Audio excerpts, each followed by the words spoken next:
Water is everywhere. Water is all around us. It makes up about 70% of the Earth's surface. Even 60% of the human body is made up of water. But what exactly is water? In the field of chemistry, water is known as a compound consisting of two different types of atoms. A molecule of water contains two hydrogen atoms and one oxygen atom. An oxygen atom has 6 valence electrons, and a hydrogen atom has 1. Given this, oxygen having 6 valence electrons needs 2 more electrons from the 2 hydrogen atoms to complete its octet.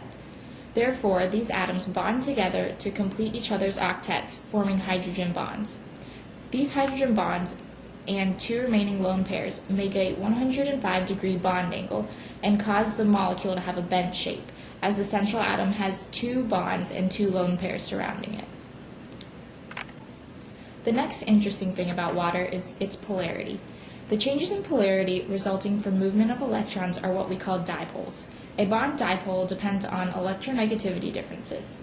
Basically, electrons in a bond spend more time around one atom than the other, causing a section of the atom to have a partial charge, or dipole. Thus, since the electrons tend to spend more time around the oxygen atom tends to hold a more negative charge, because of the increase in electrons or negative charged particles, whereas the hydrogen atoms will hold a more positive charge. Now, this issue of polarity leads to how the water molecules orient themselves. This orientation is due to the positive and negative dipoles within water. The positive hydrogen atoms attract the negative oxygen atoms. The only difference between ice, liquid water, and water vapor is the spacing between these molecules. Ice molecules are closer together, whereas water vapor molecules are farther apart. Now, when interacting with other molecules, the orientation of water relies on the positive and negative charges, or dipoles, of both molecules. For example, sodium ions have a positive charge. We know that positive charges attract negative charges.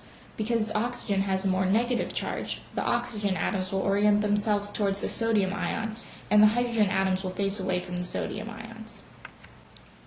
Now, due to water's unique makeup and polarity, water has unique properties as well, some of which are adhesion, cohesion, evapotranspiration, universal solvent, and specific heat capacity.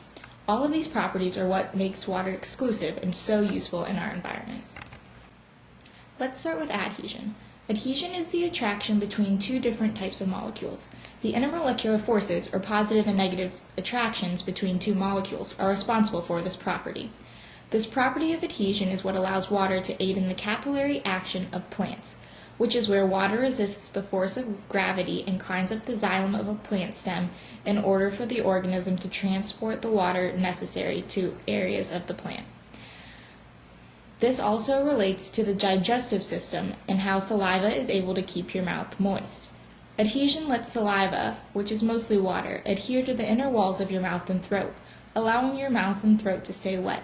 Without this property, plants would not be able to transport water about themselves, and it would be harder for humans to swallow and break down food.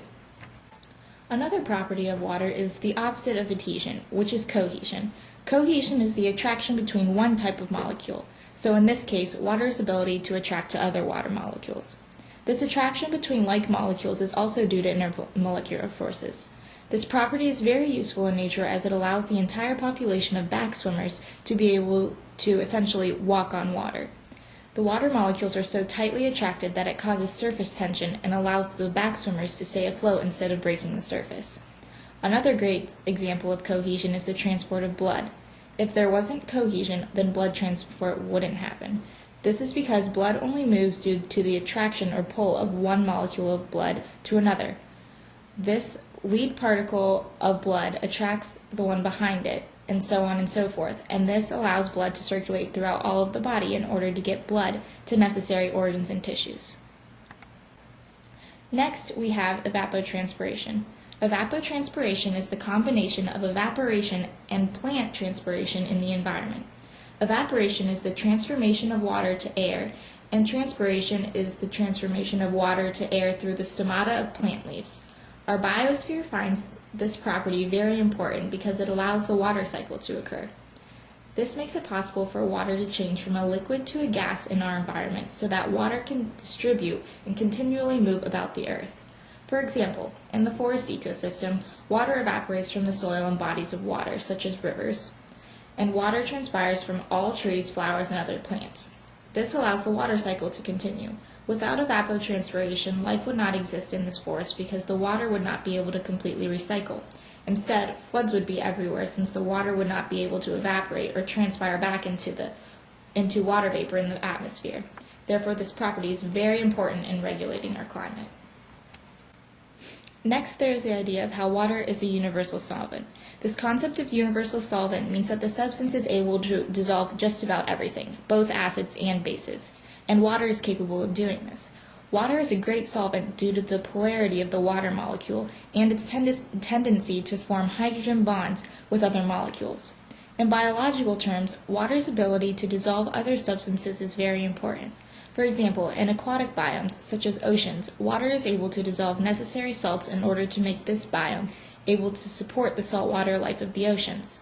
Also, in the bladder, urine, which is mostly water, dissolves toxins which allow the body to rid these toxins through urination. The universal solvent concept is even seen at the cellular level. Cells use water in the cytoplasm as a solvent for electrolytes and nutrients needed to help the cells function and survive. After looking at many of these examples, it is obvious that the universal solvent property is very effective. The last property that we are going to discuss is specific heat capacity. Specific heat capacity is the amount of energy needed to raise 1 gram of substance 1 degree Celsius. Essentially, the specific heat capacity gauges the moderation of temperature. Water, unlike most substances, has a very high heat capacity of 4.18 joules over grams degrees Celsius. This high specific heat capacity allows water to absorb a lot of energy before changing temperature. This is important in the biosphere because it allows our planet to keep a steady temperature. Water allows for the moderation of the Earth's climate, and it allows the climate to stay calm and not drastically change. In addition, it allows all communities of organisms in all ecosystems to regulate their body temperatures. Blood, which is mostly made of water, is able to absorb or lose energy and still keep a stable temperature. Without a stable temperature, these animals could not survive. There are many more properties. However, these few demonstrate how special water is and how water is very necessary in our environment. Just after examining these few properties, there is no doubt that water is important, as not only do we humans use it just about every day, but every living thing needs it in order to survive on planet Earth.